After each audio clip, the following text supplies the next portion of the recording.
Have you been seeing tons of comments going around about Acheron saying that she is super restrictive for team building and that she can only use Silver Wolf and Pela and she needs E2? Also, she needs to send her Lycone and a bunch of other bullshit. Well, don't worry, because in this video, I'm pretty much disproving all that because none of that is true. Henshin a go baby, what's good guys? Yoku here, and today I want to use a couple of the screenshots or previous comments that I screenshotted from my last video about like all of 2.1, and some of these comments, great discussion points by the way guys. These comments, let me make this disclaimer. Let me make this disclaimer. These comments that I'm gonna bring up on screen are in no way, shape, or form to be used as like an attack. I'm not attacking them. I'm not doing this because like I have some vitriol, whatever, right? No, this is purely just because they're very good discussion points.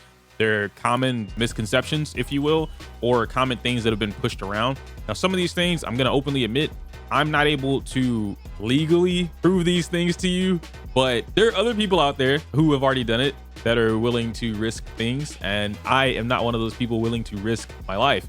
I don't want Hoyo at my doorstep. That being said, you can verify what I'm saying. It is available to the public at this point if you go look for it, and that's all that is. Okay, so the first comment I want to bring up is, and I'm gonna read it so you guys will see me like reading off screen, but it's from Miharu's artwork. Miharu says, I honestly wouldn't recommend a new player picking up Acheron if they only look for strength/DPS on their account. A character that needs quite a bit of investment with her nihility restricted teams, which by the way are mostly only tailored around her instead of universal supports like Tingyun, Bronya, and such. Especially as a new player, I think it's much more important to just pull for a DPS you really are into and want to build around, and first and foremost, enjoyment. Early game, you won't really need a character like Acheron, who rather provides a new playstyle for bored in-game players. By the point a new player reaches in-game, you can probably pick up Acheron on a rerun to expand your account value later. Some of these points are really solid, right? You don't need Acheron early on, but that can be said for any 5-star character. You don't need any 5-star character, especially a top 1 to top 2 DPS character in the game, to go through the story. So that is completely null and void for a new player. But one of the key things that I do want to point on is the Tingyun, Bronya, and such comment that you made. So Miharu, and this goes out to Miharu as well as other players who think the same way. Harmony characters are not so universal that everybody and their mama can use them. Acheron is a prime example of this, where she just doesn't care. Some other characters in the game also don't care. Every Harmony character in the game is not universal to every single character in the game. Now, I understand we have the Powerpuff Girls or just Harmony overall that is significantly beneficial to a number of teams, and you guys treat Harmony as the thing to have. Like, you just, it's the Yu-Gi-Oh card when I'm playing my I don't even have it's Monster Reborn. Okay, that's a horrible analogy, but you guys probably still don't get what I'm saying. Point being is that Harmony is cracked, is great. It's one of the best paths in the game, especially for like the buffing. I get it, I'm right there with you. But when we're looking at this game as a team-based game, right? When you're team building in a game, I'm not expecting to slap Harmony on every single team.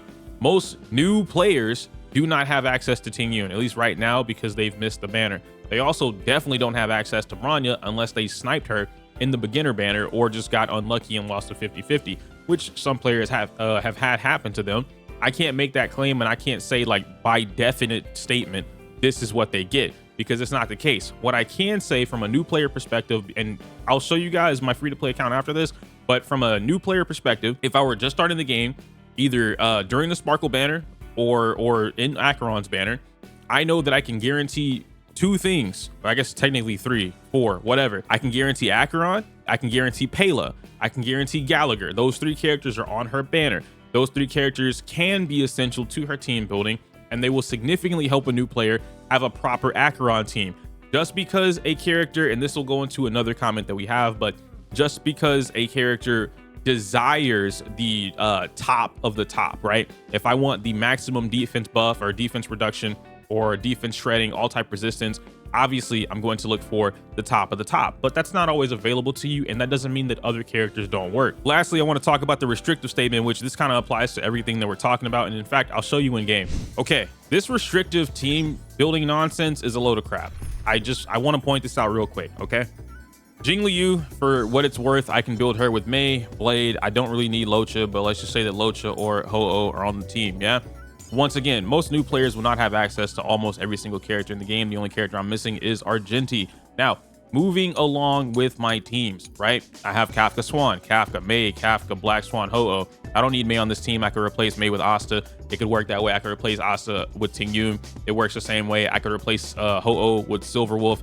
I'm still gonna zero cycle because the team is just designed. I've designed my team around that. I'll explain something about team building just in a moment, but going through with the same thing with Clara, Lynx, Clara, Topaz, Yukong. I don't need Yukong on this team. Yukong is here for a very specific reason when it comes to pairing her with Clara and how Clara operates. I could choose to use Mei and I would get better results with my Topaz and Clara on the team because Mei benefits the entire team. I could use Ting Yun and give Clara just the ultimate, but in Clara's case, I really don't care about that. I want as much damage as possible coming from the follow-up attacks. So it's little stuff like that. Team building in this game is a lot less one-dimensional that a lot of the players think about it.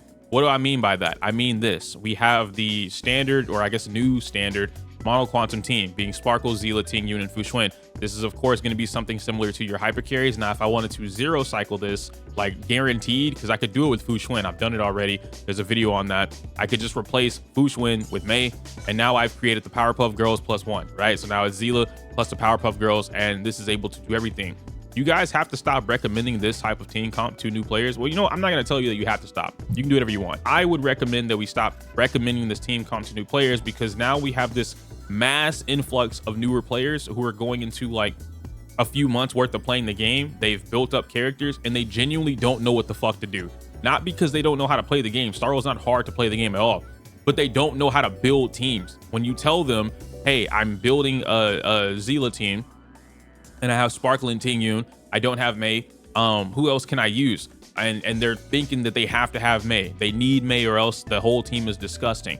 I don't know who else to use. Meanwhile, they have Silver on their account. They have Pela on their account. They have Asta on their account. They have Ho on their account. Like all different types of characters. But because they have only been conditioned and told to do this one thing, that's all they need to do is this one thing. That's what their brain is wired to do. A lot of players simply don't understand how to build teams in this game, how to play the game. And that's where my problem lies with a lot of what's going on. So now we get over here to my point about team building really quick with Acheron, because I can say her name now. Team building with Acheron. Now, Acheron is going to be Serval in this case, okay? So if I was going to do something with some restrictive team building, yeah, what are we being told right now? We're being told that she needs Silver and she needs Pela. If you don't have these two characters, you cannot play the game with Acheron. And this is not true at all. I need to make that clear. Yes, Silver and Pela are going to be, some of the best debuffers in the game, but they are not the best. Silver is probably, if not the best debuffer in the game, but she's single target. So a lot of what you're doing is setting up the play for Acheron. And this is something that I'll talk about when Acheron gets here, and I'll show you guys the how to play Acheron video that I've already prepared. I just can't release it yet. So that Serval and Silver, or in this case Acheron and Silver, you're going to set up the line, set up the play so that Silver does a certain thing or a couple of things, so that when Acheron hits her, boom, all the big damage happens at once. You don't have to worry about targeting different characters or the things of who's running out, whatever. But because she's able to move pretty fast when you build her correctly, she can drop two defense reductions or whatever it is on multiple enemies. Now, if I were doing the standard thing here, let's go with where we at? Fire Trailblazer. Some of you are under the impression that you cannot build her ultimate because we saw that her ultimate had what, 9 stacks or something like that. So you're under the impression that if you don't have Aventurine, what the frick is Locha? If you don't have Aventurine, Silver, Pela, plus all their signature light cones and E2, S1 or whatever, you're not able to get that. That's not true. To be completely frank, you just suck at team building. And I don't say that in a mean way. I mean legit. I could put Fire MC on this exact team and still get my ult every single cycle. I've already done it. I could remove Silver from this team and put Gwenaifen on this team and get my ult every single cycle. I've already done it. I could remove Fire MC from this team and put Welt on this team. Then what I could do is take this off and then give it Mei. I've already done it. I could do this exact same comp and get the exact same results that I need to get, which the results I'm always going to be talking about, guys, 3 cycles or less. I don't look at 0 cycles as the epitome. You have to get this because that's just not respectable to every player in the game. It's not fair to every player in the game, free to play or Wells. So I look at 3 cycles or less. If something can clear in 3 cycles or less, it's solid in my book. Now, obviously, I can do the 0 to 1 cycle or anything like that with every single team that I've shown you guys right now. But that's not important because, again, 3 cycles or less. So going over everything, right? I don't have to have May on this team. Why don't I need May or Sparkle or Bronya on the team? If I were only running these 3 characters and I needed some form of sustain, which is pretty standard. I think this is pretty standard. And yes, you can look at this form as hyper carry. I don't, because my silver is a lot different than a lot of y'all silver, but that's a little bit different. So when you're looking at this team in particular and you're like, oh, okay, cool. So I don't get a harmony buffer because of Acheron's requirements, or I do get a harmony buffer and I just have no sustain. How do you expect free-to-play players to operate that? I don't, which is why I'm not recommending you guys do anything of the sort. You could get this, and you could do this. Let me see if he has it or she has it. There we go. Trend of the universal market. You're done. This will give you a guaranteed stack. And because they're attacking multiple times, remember what we saw in the live stream. The bombs blew up, the dogs were attacking, and anytime a debuff happened, guess who got a stack? Ding, ding, ding, ding, ding. Now, Fire MC taunt, that's already a debuff. Boom, that's 1 stack on Fire MC's turn. Then they attack Fire MC a couple times, each of their turns counting as their own turn. That's maximum 4 to 6 stacks, depending on how many characters or how many enemies are on the field. Obviously, some of that is RNG, so I'm going to limit that to about 3, right? Fire MC does taunt, and then two enemies attack Fire MC. That's 3 stacks right there. She gives herself 1 or 2. Guys, I saw a lot of y'all comments saying that she only gets 1 from her skill. I understand that. I'm under the severe impression that you are running this character with enough to get your stacks. If you're not running this character with a light cone to be able to get your stacks, and the rest of your team can't take care of that for you, you're not building that character correctly, or you're not building the team correctly. You can run this character with Good Night Sleep Well S5 as long as these 3 cover your options. How do you do that? Create faster Nihility units so that they can keep implanting or doing the debuff for her to get her stacks on top of whatever else is going on. It's not complicated. It's not super hard. It really just comes down to how you're building these teams. The same shit that I would do when I'm looking at this team. Hey man, what's the requirement for Sparkle to make my DPS go 3 times? You need 200 something speed. 163 is not enough, right?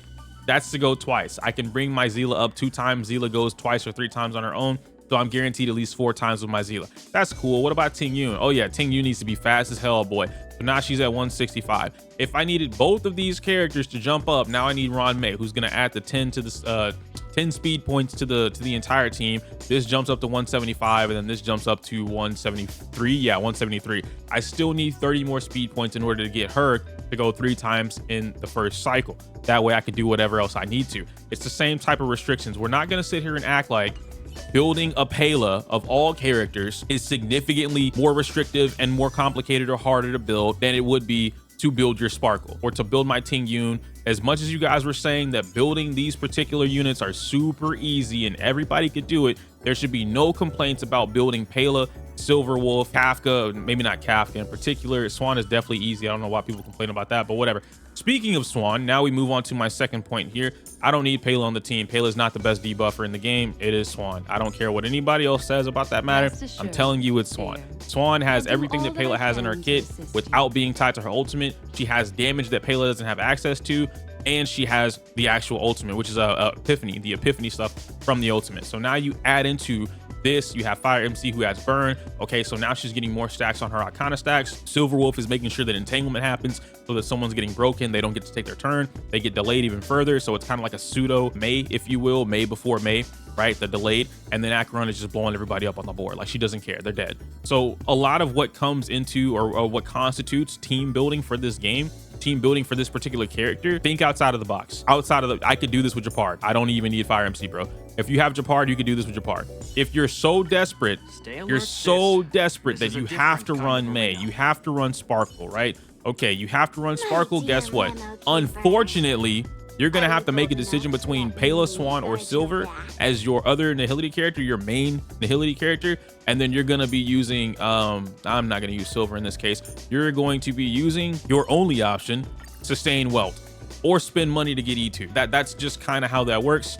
It is what it is. I know I harped on that a really long time, but I really wanted to express that the super restrictive team building is not restrictive at all. It's just people telling you it's restrictive because, one, they don't want to build it, or and that's fine, right? I don't want to build certain stuff. Like, I didn't want to build Daniel for a long time, so I didn't build Daniel for a long time, and it was fine. I didn't need Daniel. Most people really only want to play with I say the Powerpuff Girls, but just what they're used to. If everyone's already invested into building nothing but harmony characters and like one nihility character maybe, then that's what they're going to want to do. So when they look at Acheron, and Acheron is the complete opposite of that, and it's in the game, it's telling you, I don't want to play with the characters that you've invested time into. They are now, the term you guys use is doom posting, basically spreading a bunch of propaganda that this character just doesn't work and she's bad and you should just not get her, skip her, or whatever the case may be. The next comment that I want to tackle is from user GU5ZT31 3I, my bad, 3IY8M. Hi, I would love if you could clarify a couple of things.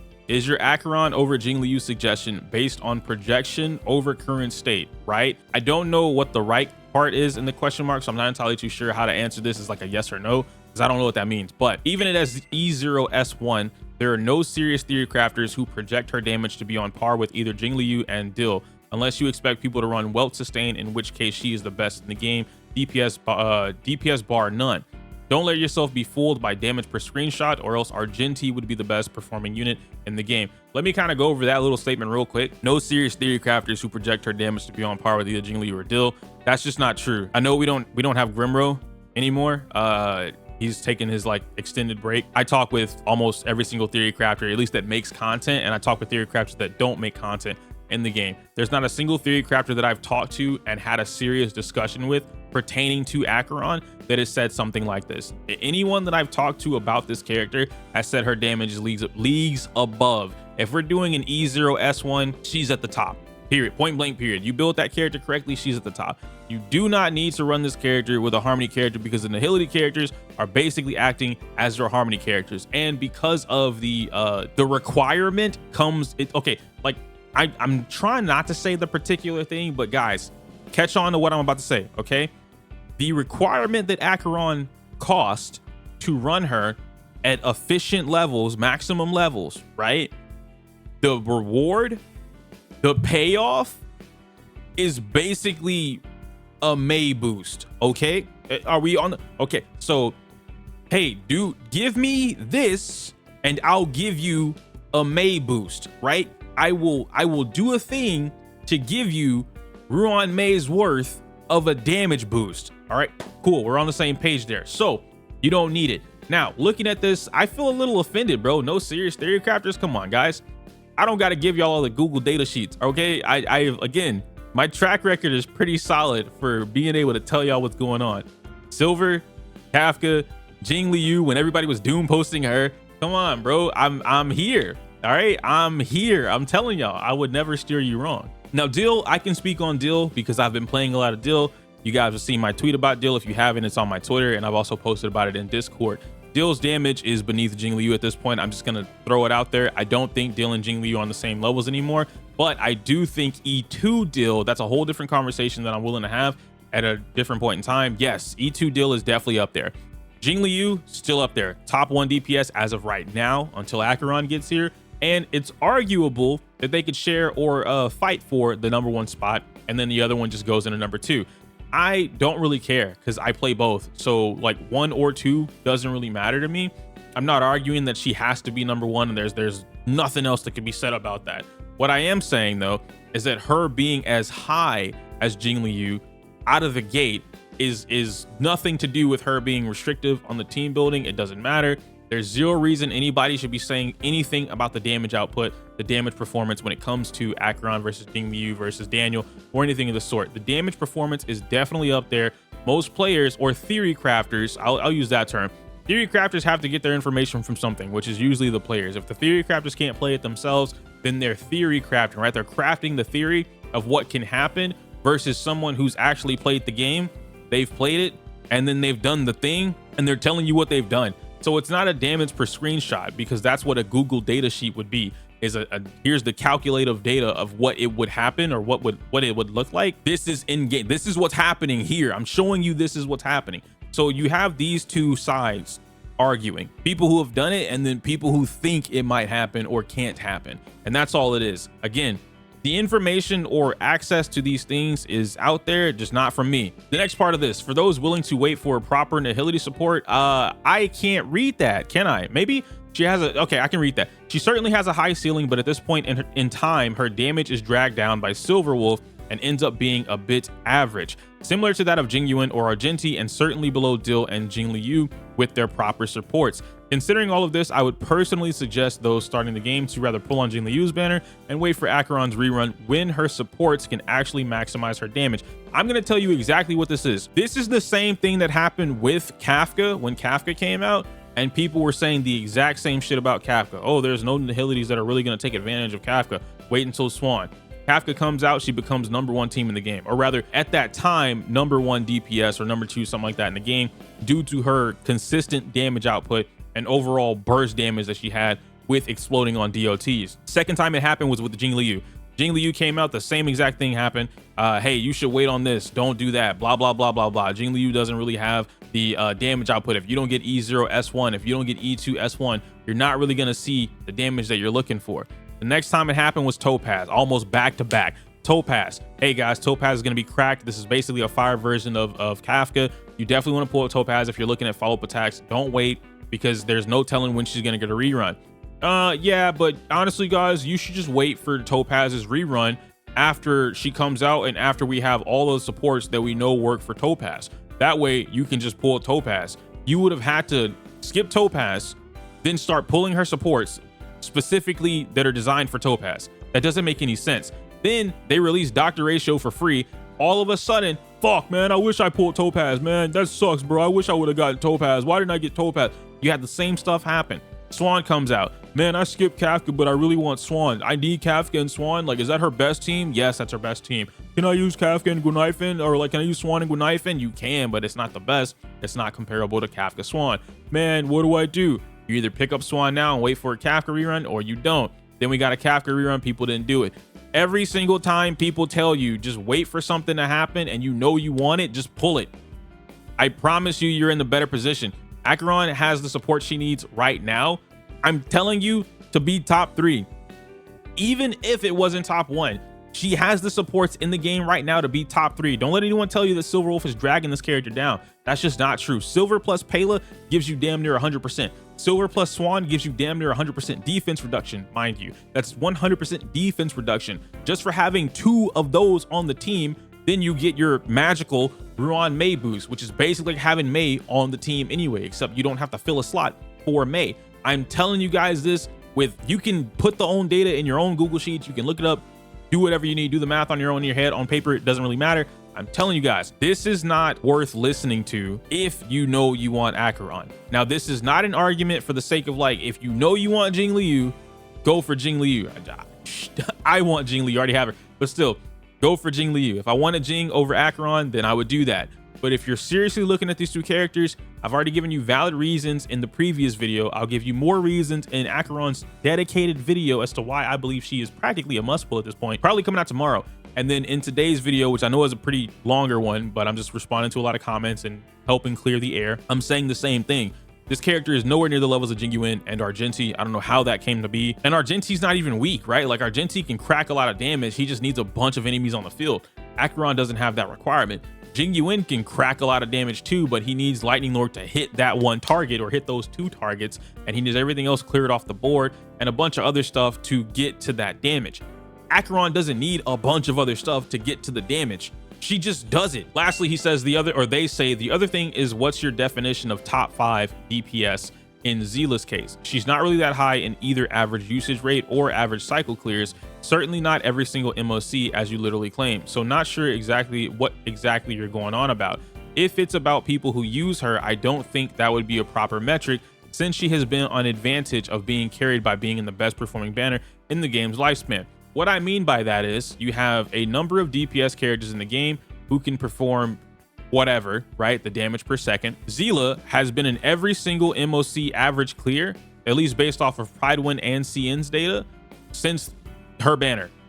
I don't think there's a single banner or single patch for MOC that I have not seen average use Zila in whatever category. So out of all of those, and you select the top 5, Zila is in that top 5. That is what I meant by a top 5 DPS. She is still within all of the MOC metric data. She's still being used to clear things on average. It doesn't matter why, it doesn't matter how, she is still being used to clear things on average. That is what I meant. Now, in regards to a top 5 damage dealing DPS, I'd probably still consider Zila up there. Like, what is that? Jing Liu, Kafka plus Swan would count as like the one. They would have to be tied together. So the one, there's Ratio, there's Dill, Zila. I mean, unless I'm thinking, who else would I be putting in that spot to be fair?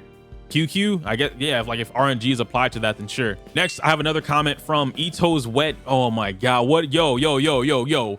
What is this name? What is this name, dog? My guy says, yes, Pela and Silver aren't the only options for support for Acheron. You can run other Nihility characters, but these two are the best. That's factually incorrect. As for any Harmony, it's just straight up worse to run them over a Nihility character.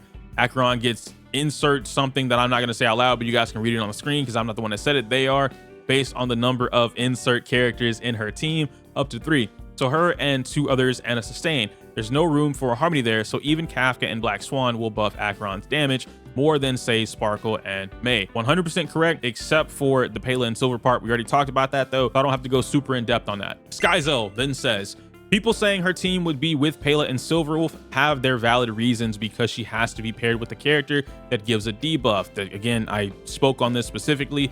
Yes, there are multiple ways to get a debuff on any particular character, and it doesn't have to be her that gives the debuff. You can get it from the enemy as well. It all comes down to how you're playing this team and how you're building that team to do what function within the MOC. Pela and Silverwolf is by far the best debuffer at the moment to increase her damage with defense shred. I mean, you can still team her with someone else like Welt, but his debuff is not that great in terms of increasing Acheron's damage, and for DOT teams, she can do well with it, but I'd rather put her on my second team and let my DOT team leave my DOT team alone, is what I assume they mean there. Anyone without a debuff application is suck with her.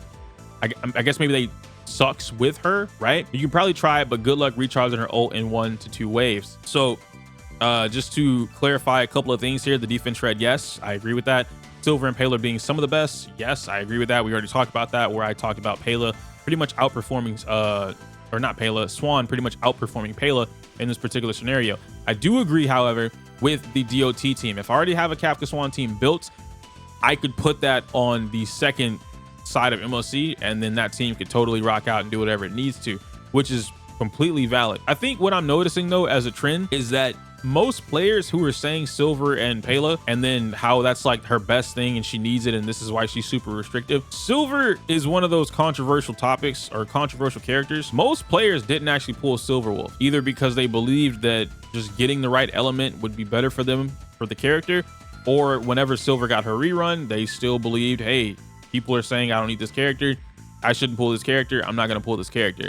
And that turned into, anytime someone brings up that you need a Silver on the team, or like Silver will be really good on this team, you have a majority of people complaining because they don't have Silverwolf and they think that Silver's not worth it, or they didn't pull her, you know, yada yada yada. I'm starting to feel like that's more of what this case is. It's not that people want or don't want to use Silver and Pela, or Silver and Swan, or Silver and Kafka, or Silver and Guanaife, like anything like that, right? I think it's just that people don't have Silver, and that's where the real complaint is. But I could be wrong. This is just me guesstimating that, because genuinely, I don't understand why you would complain about having a strong single target debuffer who guarantees that you're gonna have your weakness applied to it, in this case lightning, and then you have an AoE or blast damaging debuffer, right? A blast debuffer, that being Pela, Guanaife, or Silver, or not Silver, Swan. Even Sampo works in that particular situation, right? Like, these characters work. You have 4 characters that do blast debuffing with 1 strong single target debuffer. I don't know why we would be complaining about that. Like, what do you guys want? 2 blast debuffers for what? She's gonna kill the mob. Like, the little guy on the side, he's not gonna survive. It doesn't matter.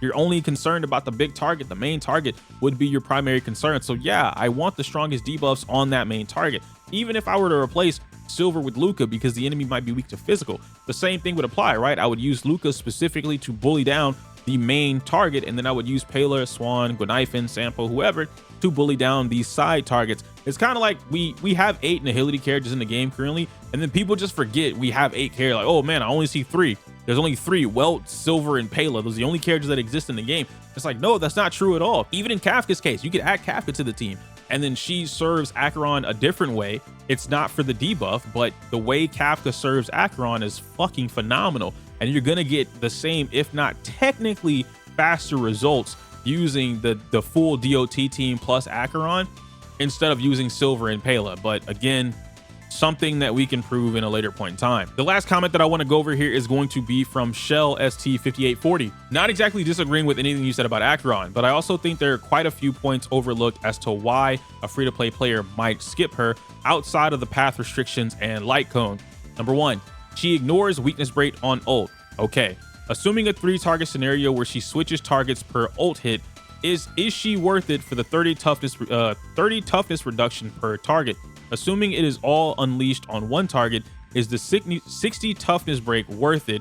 Assuming she breaks, is that worth it? Considering lightning break damage is arguably one of the weakest in the game. I think this might take a little bit to break down, not like a long time for me to talk about it, just like to process exactly what's being said. The way that it's worded, and Shell, correct me if I'm wrong, the way it's worded sounds like the target that you're hitting during ultimate is random, and that it's just like a random 30 toughness reduction happening, which isn't the case. You choose who you want to target. So if one enemy has a full beater and I want to wipe that out as clean as possible, or the other enemy has just like one tick, so the 30, and I want that to get wiped out before I start doing my damage, I can choose who to attack to do that. And then you also have the adjacent stuff in mind. So adjacents are still getting hit. I don't know which particular hits it is out of the 4, but well, I know the 4th hits everybody, but out of the 1, 2, 3, I don't know which ones are adjacent in particular off the top of my head, but you can still choose to do that and you're still doing the toughness break. So I don't really understand why the weakness breaking application would be anywhere near a factor for a newer player.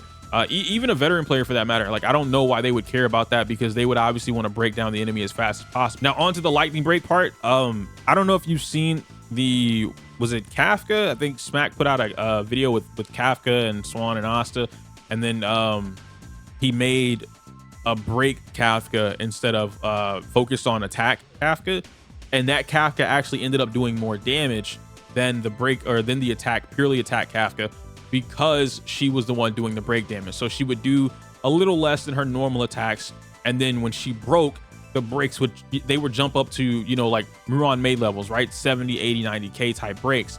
So it was still helping her do a lot of damage.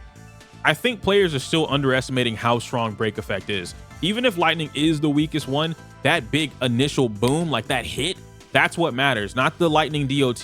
The big boom is what hits. And if you can amplify that in any way, shape, or form, which at this moment in time, we have 2 characters that are able to do that. One of which I can't actually say. I don't think they talked about that in the live stream, but it is a character that's coming in the banner.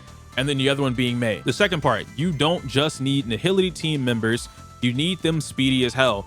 If she is to get her ultimate with any semblance of frequency, that is an amount of time needed for farming that a new player could have spent doing pretty much anything else. Respectfully, the same thing could be applied to the opposite. If I was going to tell somebody to run Harmony, you need a fast as hell Harmony character. I want my Harmony character to be able to boost up my team as much as possible, as often as possible. I want them to go or bring my character up as often as possible, i.e. Sparkle. So the same thing is applied here. This is nitpicking at its finest, where we're nitpicking things for lack of better term, investment. If I'm looking at this from a new player perspective, the investment that it takes from a new player is the same. No matter what you do, no matter how you spin it, as a new player, your investment is the same as anyone else. If a new player starts the game and they decide they want Acheron, and now they're building towards Acheron, the same investment they would do to build Acheron, to build Pela, to build Gwenithan, to build Gallagher, all of those 4 characters take the same amount of investment that somebody else would spend if they chose to get Jing Liu. Hey man, I'm gonna go for Jing Liu. Okay, great. So you're gonna spend the same amount of investment to build up Jing Liu, to find a Ting Yun, or try and get a Bronya. In fact, you spend more because it's not on her banner. So now you have to find a way to get Ting Yun or Bronya. That's a little more investment, but I'm gonna try and keep it clean. So same amount of investment to build that character, the same amount of investment to build whatever healer you decide to use, but you don't want Link, so I guess Ho-Oh, or you're gonna pull Locha, or you're gonna pull Aventurine, so that's a little bit more investment. Maybe Fire MC, not really, I don't know. Like, your options are a little bit more limited when it comes to that, because that's not on Jing Liu's banner. So when someone is building for these characters, in this case a new player looking for a main DPS character, your only 2 options right now are Acheron or Jing Liu. I don't have anyone else to compare it to, because there's nothing else for a new player to really be focused on right now if they're looking at a main DPS character. You are still investing the same amount of time into building that team. The difference now is it's a little easier for Acheron, because her banner is giving you 3/4 of the characters that you need to build out this team. We're also getting a free 4-star selector. So in that case, yeah, you could grab your Ting Yun for the Jingliu team, or you could grab your 4 out of 4 character, or a 4 out of 4th character for the Acheron team. The next point was that you don't just need them to be there. With the current roster, you most likely need them to be there while they're actively being away from their ideal team. Now we're mixing players, okay? We're mixing up what a new player would be going through and what a veteran player or an experienced player would be going through. And an experienced player does not need these nihility characters on every single team, especially if we're using every other comment that we've gone through where harmony is just the best. Everybody needs harmony. You want to use harmony, blah, blah, blah, blah, blah. If harmony is being used on one team, then nihility would be used on the other team being the Acheron team for obvious reasons, because that's what we're talking about now. There is no issue with that. That's what I'm saying. Like, I don't think we're there yet. And then new players aren't at MOC yet, so they're preparing and enjoying the game. Having a second team is completely irrelevant to them right now. Even if the only complaint was them being there, that still takes away 90% of the fun of this game, which is team building. Might not apply to the people who just prefer the 1 DPS, 2 supports, 1 sustain team. I don't really want to comment on this one because I'm not one of those people who prefer that type of team. I like actual team building. But I think what this comment is leaning towards is like, hey, I just want to play with my favorite characters. And that's fine, right? If you want to play Kafka, you want to put Jingliu on the same team as Kafka, you want to play Silver, and then you want to put Bronya on that team. You could do that if that's what you're into and it works, then it works. But I think when we're looking at this from a meta perspective, which is often a lot of the time, that's what I'm talking about is the meta perspective, this is not accurate. The last point here being that her ult does crazy damage, even with a 4-star light cone. Yes. How long does one have to wait to get to it and see it do that damage though? What is the playing experience like while you wait to see it pop those big numbers? Sounds pretty boring.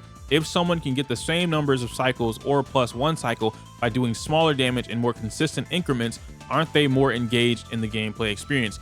This sounds like a lot of nitpicking, and I think this will be the last comment that we go over today. I'm already at like 40 something minutes. I didn't realize that I was gonna ramble that long or respond to so many comments, but I think this last one is just nitpicking overall, because to be fair, I'm bored with hypercarry personally. A lot of other players are not bored with hypercarry because it gets the job done. Some players are bored with DOT and they just don't like damage over time because they're under the impression that damage over time means that it's played very slowly, which is not the case in Star Rail. I love DOT. Some players don't like break. I love break, and it really just comes down to player preference, right? So I can't really say that that point would make sense for anybody else besides you, which is totally valid. If it's born to you, then it's born to you. But from a free-to-play perspective, like if they're getting the damage, it wouldn't matter, you know, like, and to be honest, I think players care more about less cycle clears than having more engagement with the game. But does that make sense? Like if I were playing the standard DOT, right, where it takes a little bit more time for the DOT to ramp up, my cycle clear would be higher. So let's just average it out to about 5. Versus if I played the hypercarry Jingliu team, my cycle clear is anywhere from 0 to 2, which is way less than 5. I don't think I'd care about the 5. You know what I mean? Like, oh yeah, I'm having so much fun watching these enemies blow up. That's fun, but I probably care about the 0 to 2 because it feels better. I don't know. That's just me. Other players seem to express the same opinion, but as yourself, you express a different opinion. That's cool too, right? Everybody's opinion can be respected. It's not really a big deal. I just don't think these are points directly tied to a free-to-play player. I feel like these are more personal points as to why you wouldn't want to get Acheron. And again, that's cool. Guys, that's gonna be it for me today. This is a doozy. If by some miracle I'm able to edit this video and then snap it on over to YouTube, which is I'm trying to do that. I'm trying to get like daily uploads for the rest of the week. If I can do that, you'll see a stream today. If you don't see this upload, I'm not streaming. But if you do see this upload, I'm definitely streaming. Come to the Twitch, come hang out. We're more than likely, I'm gonna run through my free-to-play account, so you can probably see that, and then just try and build that up, get as much as I can done before Acheron gets here, because I'm really trying to make that account the Acheron and follow-up team account. I just found out that I had some characters on there. I'm missing like the signature light cones, but I think I don't know, I'm really excited to play that without SIGs, because I play my main account with signature light cones. So it's really exciting to kind of experience something without having all of my signature light cones to see what I can and can't do. I don't know, it is what it is. Anyway, like the video, comment, subscribe, all that fun stuff. I can't say my usual outro because it's inappropriate for YouTube, but yesterday I said mods crush his balls, and that was the greatest. No one even commented on me saying that, bro. Are you kidding?